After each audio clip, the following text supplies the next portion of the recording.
Welcome students. Hope you're all doing good.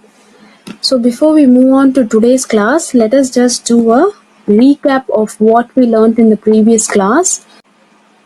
First, we looked into the pure substances and mixtures. Then we moved on to the separation of mixtures and separation techniques. In separation techniques, we saw separation of mixtures, separation of pure substances, and separation of matter. Okay, in separation of pure substances, we saw the separation of solid liquid mixture. So what are the various techniques employed in the separation of solid liquid mixture?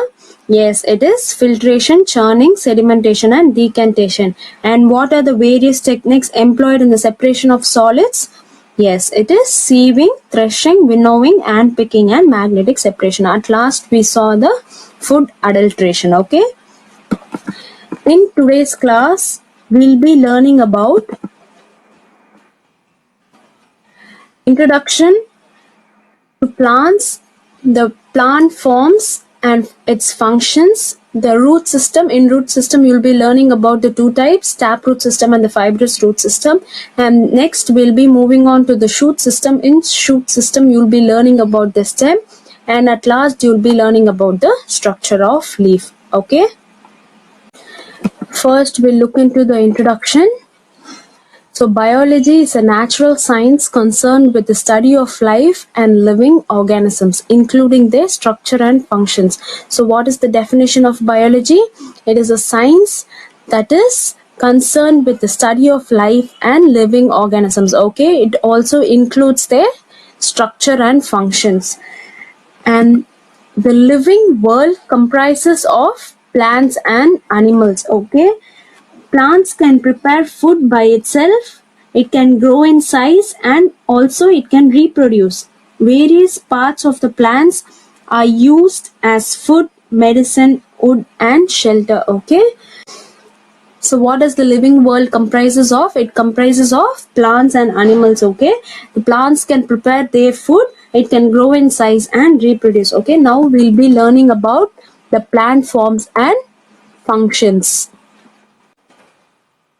Plant body is made up of several organs such as the root, the stem, leaves, and the flowers. Okay, plants are of many forms and many colors, yet they are alike in some manner. Okay, that is why they have stems and leaves above the ground, which we can see easily, and roots below the ground. So, a flowering plant consists of two main parts. They are the root system and the shoot system.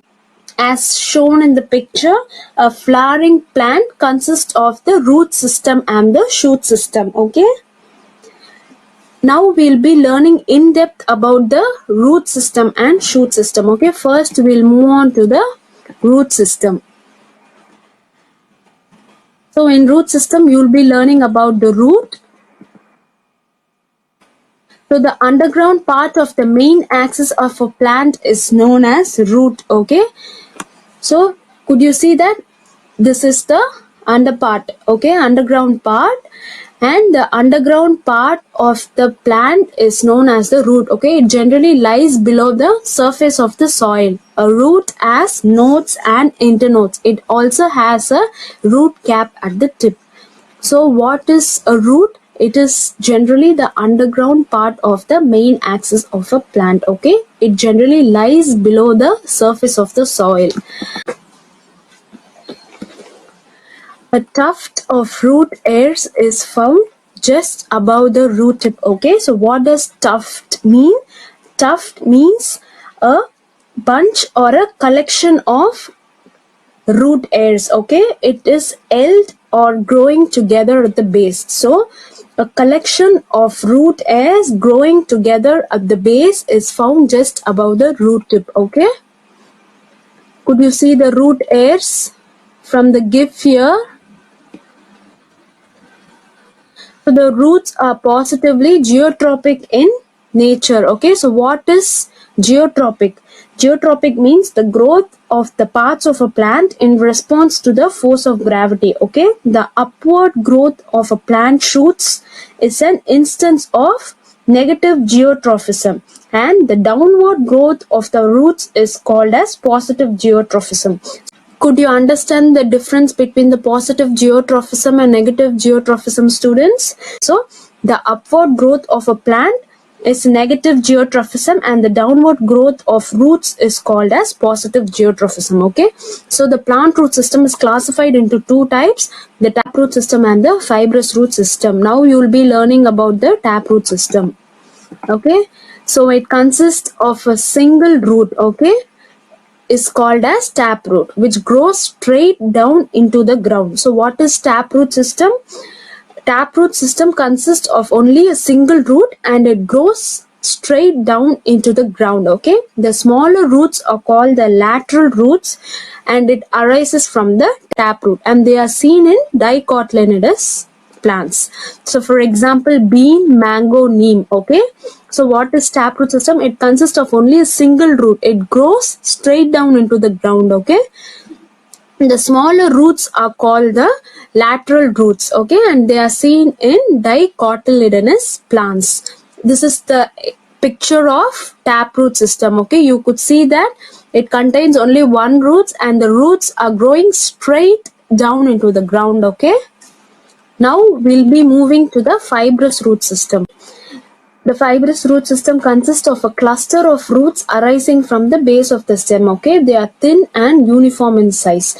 It is generally seen in monocotyledonous plants. For example, grass, paddy, and maize. Okay, so this is the picture of fibrous root system. You could see that there are cluster of roots arising from the base of the stem. Okay, this fibrous root system is generally seen in monocotyledonous plants. Okay, so what is monocotyledonous plants? They are commonly referred to as monocots. Okay, they are the flowering plants, the seeds of which are typically contains only one embryonic leaf. Okay, the main difference between the monocotyledonous plants and dicotyledonous plants is the monocotyledonous plants contains only cotyledon in its embryo, whereas dicot contains two cotyledons in its embryo. Okay, now we'll be seeing the functions of the root. So what are the various functions of the root? It fixes the plants to the soil, it absorbs the water and minerals from the soil, it stores food in some plants, for example like carrot and beetroot. Okay, so what are the various functions of the root? It fixes the plants to the soil, it absorbs the water and nutrients from the soil, and it stores food in some plants like carrot and beetroot. Okay, next we'll be learning about the shoot system. In shoot system you will be learning about the stem. Okay, so the aerial part of the plant body above the ground is known as the shoot system.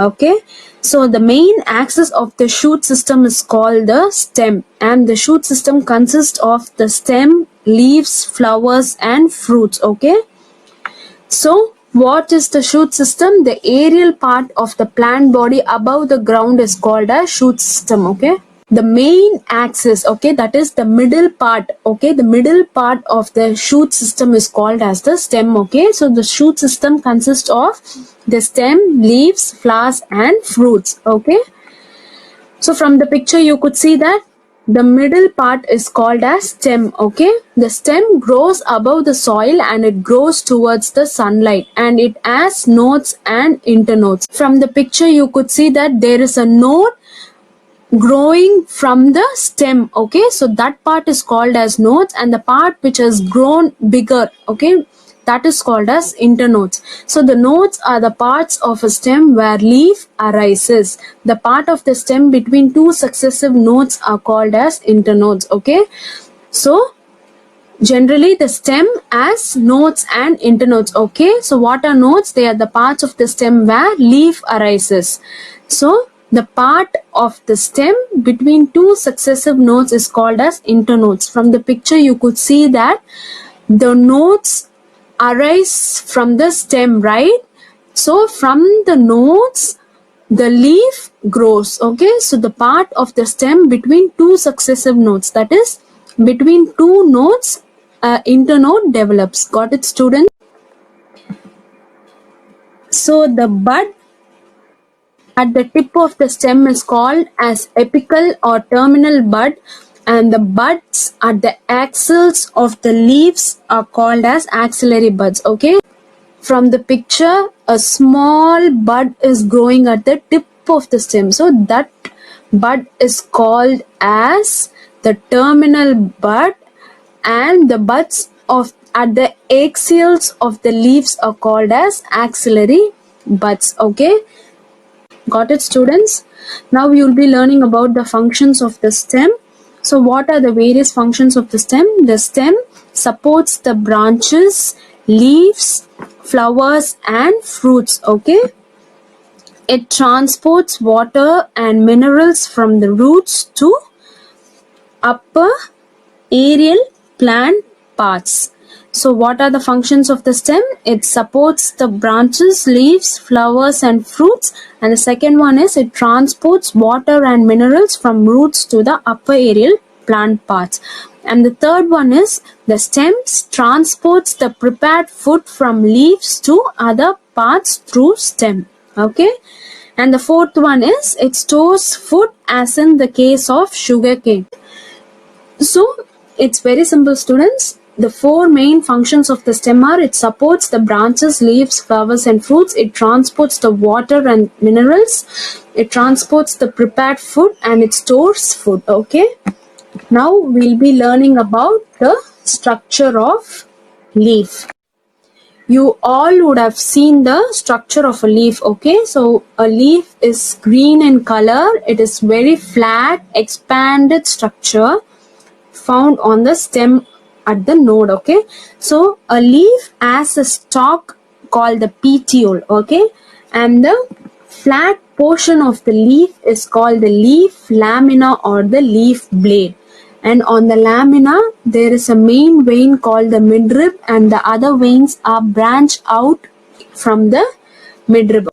So from the image you could see that the leaf has a small stalk and we call that as the petiole, and the flat portion of the leaf is called the leaf blade or the leaf lamina. Okay, and on the lamina there are veins found, and those veins are called as the midrib, and the other veins branch out from the midrib. Okay,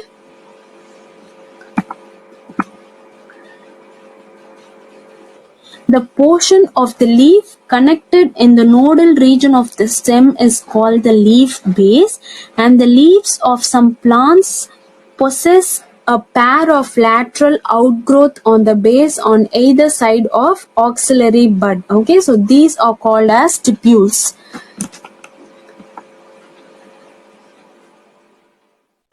From the second picture you could see that two leaves, that is a pair of leaves, grows at the base. Okay, such leaves are called as the stipules.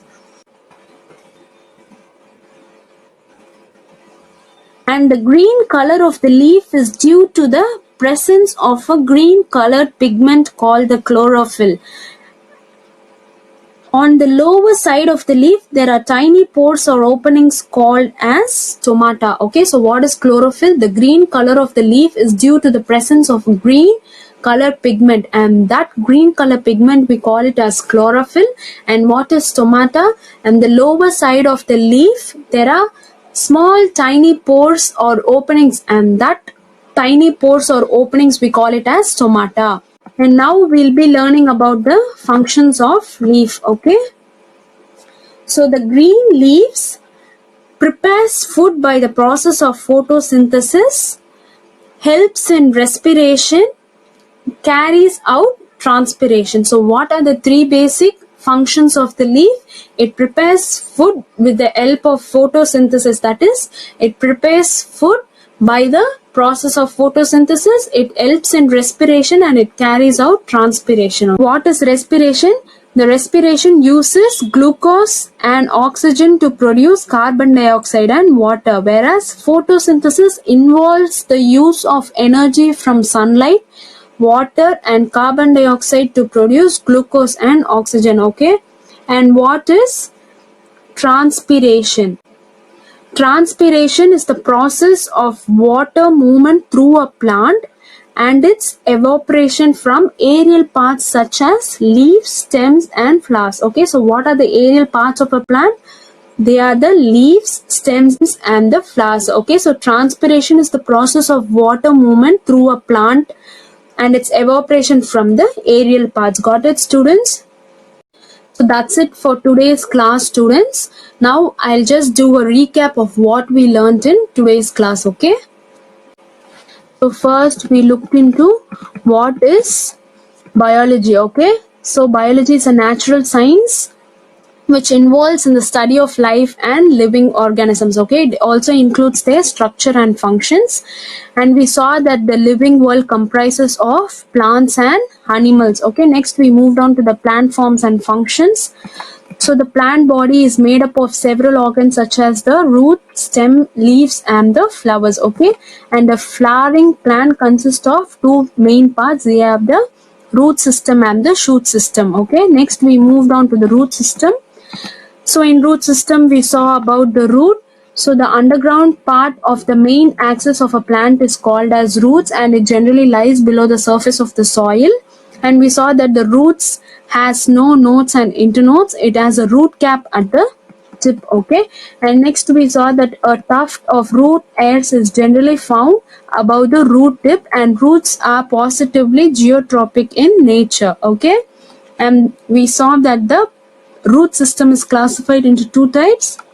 They are the taproot system and the fibrous root system. So first we moved on to the taproot system. So what is a taproot system?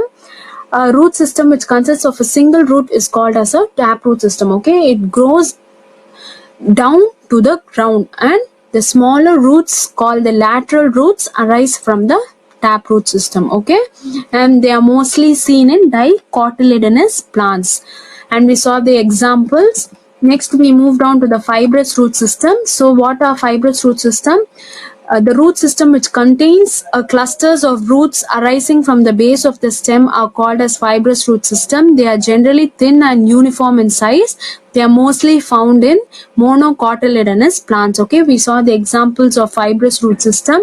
And next we moved on to the functions of roots. So what are the various functions of the root?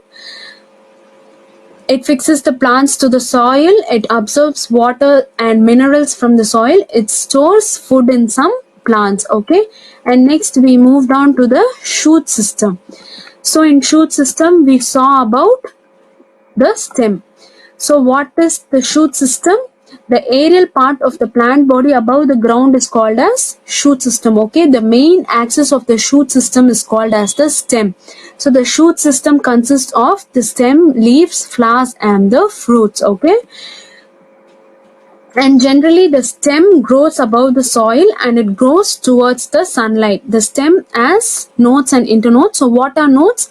They are the parts of the stem where leaf arises, and what are internodes? The part of the stem between two successive nodes are called as the internodes. Okay, and we saw what axillary buds. So the bud at the tip of the stem is called the terminal bud, and the bud at the axils of the leaves are called as the axillary bud. Okay, and next we moved on to the functions of the stem. So the stem supports the branches, leaves, flowers and fruits, and next it transports the waters and minerals, and next we saw that it transports the prepared food from leaves to other parts through stem, and it stores food in the case of sugarcane. Okay, next we moved on to the structure of leaf. So we saw that the leaves are green, flat, expanded structure found on the stem at the node. So the leaf has a stalk called the petiole, and the flat portion of the leaf is called the leaf lamina and the leaf plate. On the lamina there is a main vein called the midrib, and the other veins branch out from the midrib. Okay, so what is the flat portion of the leaf called as? It is the leaf lamina or the leaf plate. Okay, and next we saw that the portion of the leaf connected in the nodal region of the stem is called the leaf base, and some leaves possesses a pair of lateral outgrowth on the base on either side of the bud, and these leaves are called as the stipules. Okay, and the green color of the leaf is due to the presence of the green color pigment called the chlorophyll, and on the lower side of the leaf there are tiny pores or openings called as stomata. Okay, so what is chlorophyll?